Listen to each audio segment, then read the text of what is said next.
السلام علیکم ورحمۃ اللہ وبرکاتہ۔ اعوذ باللہ من الشیطان الرجیم، بسم اللہ الرحمن الرحیم۔ رب اشرح لی صدری ویسر لی امری واحلل عقدۃ من لسانی یفقہوا قولی، یا مقلب القلوب ثبت قلبی علی دینک، آمین ثم آمین برحمتک ارحم الراحمین۔ سورۃ بقرہ آیت نمبر 68۔ قالو، کہا انہوں نے، ادعو، دعا کرو، لنا، واسطے ہمارے، ربا کا، اپنے رب سے، یبینہ، بیان کرے، لنا، واسطے ہمارے، ما ہیا، کیسی ہو۔ اب یہ بنی اسرائیل کہہ رہے ہیں موسیٰ سے کہ انہوں نے کہا اپنے رب سے کہو ہمیں واضح کر کے بتائیں، یعنی کہ وہ موسیٰ کو کہہ رہے ہیں کہ اپنے رب سے کہو کہ ہمیں واضح بتائیں کہ وہ گائیں کیسی ہو۔ قالو ادعو لنا، انہوں نے کہا ربا کا، یبینہ لنا ما ہیا، اپنے رب سے کہو کہ ہمیں واضح کر کے بتائے کہ وہ گائیں کیسی ہو۔ قال، کہا، انہو، تحقیق وہ، یقولو، کہتا ہے۔ تو موسیٰ نے کہا تحقیق وہ کہتا ہے، انہا، تحقیق، بقرہ وہ گائیں، بقرۃن وہ گائیں، لا، نہ، فاردن بوڑھی ہو، ولا، اور نہ، بکرن جو بچی ہو، یعنی کہ بچھیڑا ہو جسے کہتے ہیں۔ تحقیق وہ گائیں نہ بوڑھی ہو اور نہ ہی بچھیڑا ہو، اوانن جوان ہو، بینہ درمیان، ذالکہ اس کے درمیانی عمر کی ہو۔ فافعلوا، پس کرو، ما جو تؤمرون، تم حکم کیے جاتے ہو، پس جو کچھ تمہیں حکم دیا ہے اس کی تعمیل کرو۔ اب بنی اسرائیل نے اس گائے میں بھی آگے سے بہت زیادہ سوال نکالنا شروع کر دیے کہ وہ گائیں کیسی ہو، اس کا رنگ کیسا ہو، اور کہا بھی کیسے جا رہا ہے، قالوا ادعو لنا ربک، اپنے ہمارے، یعنی کہ وہ بول رہے ہیں بنی اسرائیل، اے موسیٰ اپنے رب سے کہو، یعنی کہ ہمارا رب بھی نہیں اپنا رب، یہ کس طرح تکبر کا انداز ہے، اپنے رب سے بات کرو۔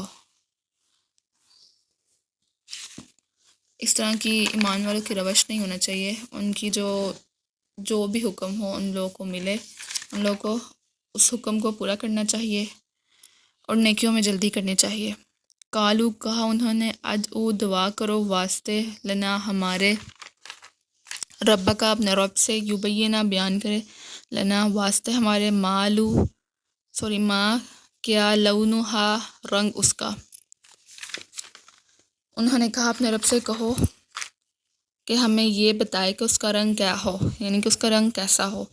قالا، کہا انہوں نے، قالا کہا، انہو، تحقیق وہ کہتا ہے، یقولو وہ کہتا ہے، انہو، تحقیق، یقولو وہ کہتا ہے، انہا، تحقیق، بقرۃن وہ گائیں ہیں، صفراء زرد، فاقیون لبھاتی ہو، چمکیلا رنگ ہو، چمکیلی ہو، لونہا، رنگ اس کا، تسرن، خوش کرتی ہو، الناظرین، دیکھنے والے کو بھلی معلوم ہو۔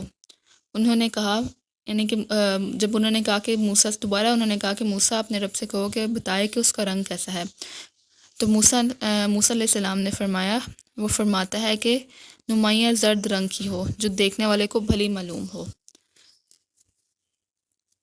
قالو، کہا انہوں نے، ادعو، دعا کر، لنا واسطے ہمارے، رب کا، اپنے رب سے، یبینہ، بیان کرے، لنا واسطے ہمارے، ما ہیا، وہ گائیں کیسی ہو۔ انہوں نے کہا اپنے رب سے کہو کہ وہ ہمیں صاف صاف بتائیں وہ گائیں کیسی ہو۔ اب یہ تیسری دفعہ سوال آ رہا ہے گائیں کے بارے میں، نہیں کہ جو بنی اسرائیل ہے وہ سوال پہ سوال کیے جا رہے ہیں، سوال پہ سوال کیے جا رہے ہیں، لیکن عمل کوئی نہیں کر رہے ہیں۔ اور ہمارے دین کے معاملات میں زیادہ سوال سے منع کیا گیا ہے، یعنی کہ دین ایک آسان ہے، اس کو سوال کر کر کے مشکل نہ بنائیں، اگر آپ سوال کر کر کے اس کو مشکل بنائیں گے تو آپ کے لیے ہی مشکل ہوگی۔ انّا، تحقیق، بقرہ وہ گائیں، تشابہ مشابہ ہے، علینا اوپر ہمارے، وہ گائیں، بے شک اس گائیں کی پہچان ہمارے لیے مشکل ہے۔ وَإِنَّا، اور تحقیق، ان شاء اللہ، اگر اللہ تعالیٰ نے چاہا، اگر شاء اللہ چاہا اللہ تعالیٰ نے، لمہتدون، البتہ راہ پانے والے ہیں، اور اگر البتہ اور تحقیق اگر اللہ تعالیٰ نے چاہا تو ہم ضرور صحیح پتہ مل جائے گا ہمیں، یعنی کہ ہم ضرور راہ پا لیں گے کہ وہ گائیں کدھر ہے، کیسی ہے۔ اب اس آیت میں ان لوگوں نے تھوڑا سا توکل کا اظہار کیا اللہ تعالیٰ پہ، توکل کا یعنی کہ وہ کہہ رہے ہیں کہ اگر اللہ تعالیٰ نے چاہا تو ہم ضرور راہ پالیں گے. اگر وہ ایسا نہ کہتے تو حدیث میں آتا ہے کہ اگر بنی اسرائیل انشاءاللہ نہ کہتے تو قیامت تک اس گائے کا پتہ نہ چلتا. اور آج بھی مسلمانوں کو یہی کہا گیا ہے، یعنی کہ یہی حکم ہے کہ اپنے وعدوں میں انشاءاللہ ضرور کہیں. قولا کہا، انہو تحقیق، وہ کہتا ہے، یقولو وہ کہتا ہے، انہا تحقیق، باقراتن گائیں، لا نہ ذلولن جوتی ہوئی ہو، تسیر الارض کہ پھاڑے زمین کو، ولا اور نہ تسکی پانی پلائے، الحرث کھیتی کو. تحقیق موسیٰ نے کہا، وہ فرماتا ہے کہ وہ گائیں نہ تو ہل جوتی ہو اور نہ ہی کھیتی کو پانی دیتی ہو. ذلولاً تو سیر الارض سے مراد ہل جونا، یعنی کہ زمین کو پھاڑنے سے مراد ہل جونا ہے، جو کھیتی باڑی کرنے سے پہلے زمین بیج بونے سے پہلے اس کی اس کو جویا جاتا ہے، اس کو یعنی کہ اس کو پھاڑا جاتا ہے زمین کو، تاکہ زمین میں بیج کو دبایا جا سکے. ولا اور نہ تسکل ہرسا اور نہ پانی پلائے کھیتی کو. مسلمتن تندرست ہو، لا نہ شیعتا داغ ہو، فیہا بیچ اس کے. صحیح سالم ہو اور نہ ہی اس کے بیچ داغ ہو، یعنی کہ وہ داغ سے پاک ہو. مسلمتن لا شیعتا فیہا، صحیح سالم ہو اور داغ دبے سے پاک ہو. قالو کہا انہوں نے، الآن قالو کہا، الآن انہوں نے، جئتا اب لایا ہے تو بالحق کی سچ. انہیں کہا اب تو نے ٹھیک بات کی ہے. فذبحوها پس ذبح کیا انہوں نے، وما اس کو، قادو اور نہ نزدیک تھے، یفعلون کہ وہ کریں، اگرچہ وہ ایسا کرنے کے لیے آمادہ نہیں تھے لیکن انہیں کیا.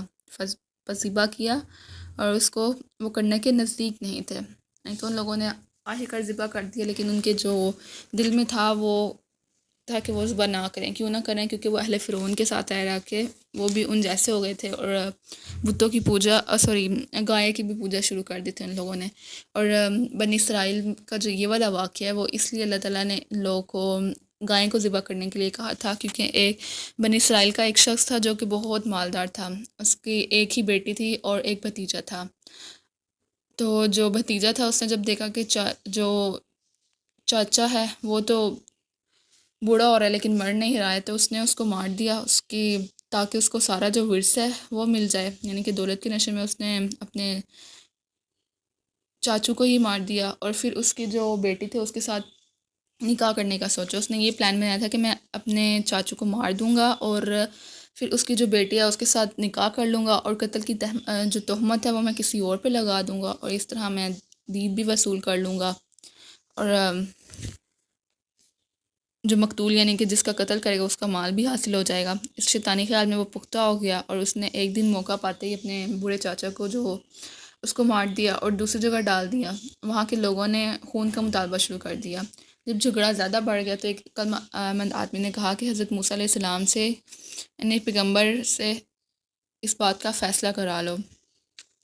جب عدالت موسیٰ میں یہ پیش ہوا تو موسیٰ علیہ السلام نے اللہ تعالیٰ سے دعا کی. اللہ تعالیٰ نے کہا کہ اللہ تعالیٰ نے فرمایا کہ گائیں کو ایک ذبح کرو، اور اس کا جو ایک گوشت کا ٹکڑا ہے وہ لاش پہ مارو تو تمہیں پتہ لگ جائے گا کہ وہ کون ہے. یعنی کہ اگر تم گائیں کو ذبح کر کے اس کا ایک گوشت کا ٹکڑا لو گے اور لاش پہ مارو گے تو تمہیں خود بخود ہی پتہ لگ جائے گا کہ اس کا قتل کس نے کیا ہے.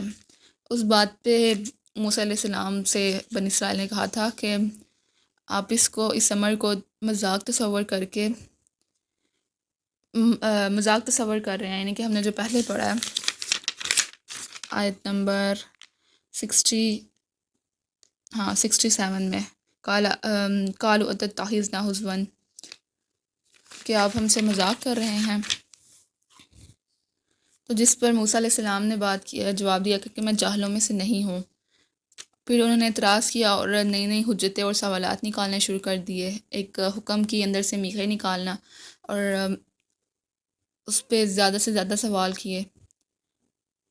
ویسے اللہ تعالیٰ نے ان پر جان کی تنگی کی ہوئی تھی، لیکن اگر وہ ذبح کر دیتے تو کام چل جاتا، لیکن انہوں نے ایسا نہ کیا. اور حدیث میں بھی ہے کہ تم اپنی جانوں پر سختی نہ ڈالو ورنہ سختی میں پڑ جاؤ گے. اور جو بے شک جو بنی اسرائیل ہیں انہوں نے بنی اسرائیل قوم نے اپنی جانوں پر سختی کی. سختی ڈالی اور ان پر سختی کی گئی، یعنی کہ جو وہ سوالات کرتے گئے، جوان گائیں، بوڑھی گائیں، رنگ کیسا ہو، وغیرہ وغیرہ، تو ان پر زیادہ سختی مشروط ہوتی رہی۔ اب ایسی گائیں کا ملنا ناممکن ہو گیا تھا، اور بنی اسرائیل کو 40 سال بعد ایسی گائیں ملی تھی، یعنی کہ تلاش کر کر کے،